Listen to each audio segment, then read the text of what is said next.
So this is the Hadith from Sahih Muslim. The number is, or maybe I better share the link in the private chat, and if you could put it up on the screen, is it okay? Just say it, brother. Okay, so the hadith is about the determining the sex of the baby, because there was this hadith, the Jews asked the Prophet sallallahu alaihi wasallam that if you tell us these four questions, then we will accept you as a prophet. Yeah. And one of thing was how the baby is formed like. So they say scientifically, because the father carries X and Y chromosome and the mother carries only double X chromosomes. So there is therefore according to the current scientific understanding, the mother has no weight in the in determining the sex of the baby. Therefore, this hadith contradict the scientific understanding. Hadith doesn't say this. I mean, the hadith doesn't say that the mother has no say. In fact, there's two hadiths of that Yes. of that particular phraseology, and one of them says that whichever ma, and the word uses ayyuhuma sabaq or ayyuhuma ala. You know, there's two words. One of them is sabaq, and one of them is ala. Whichever of the two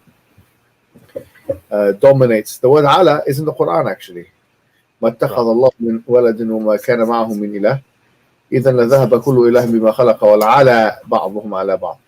So ala, the word ala means to dominate.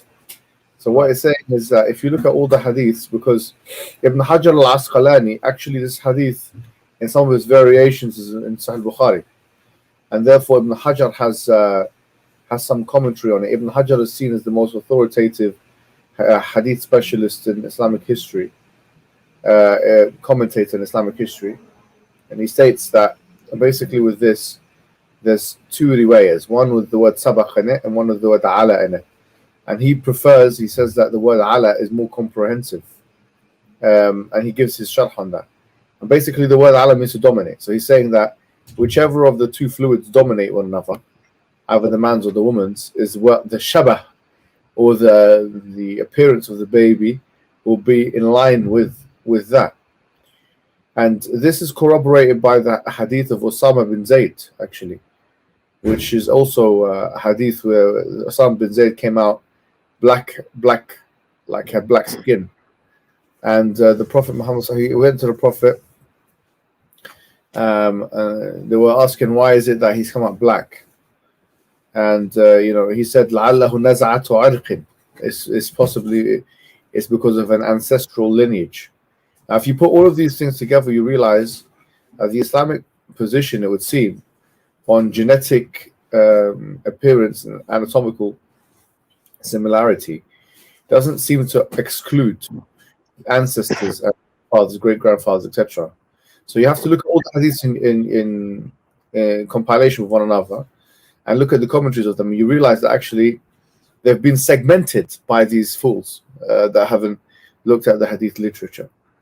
So in answer to your question, actually doesn't say that the man has no part to do with the woman has no part to do with the appearance of the child. That's absolutely not what it says anyway. And if you put all the hadiths together, it seems to indicate that it's whichever dominates.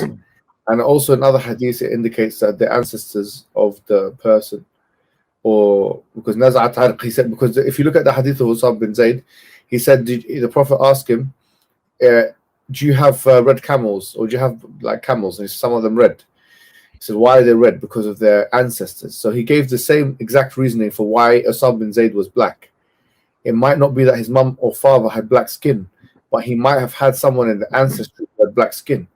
So if you look at the entire kind of picture in Islam, indicates that not just both parents have a contributory role, also ancestors do. And this in the Quran, like إِنَّ خَلَقْنَا الْإِنسَانَ مِن نُطْفَةٍ أَمْشَاجٍ نَبْتَلِيهِ فَجَعَلْنَاهُ سَمِيعًا بَصِيرًا.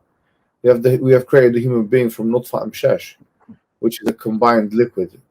So this stuff is old now, So I'm sure that answers the question. Do you agree with me? Jazakallah.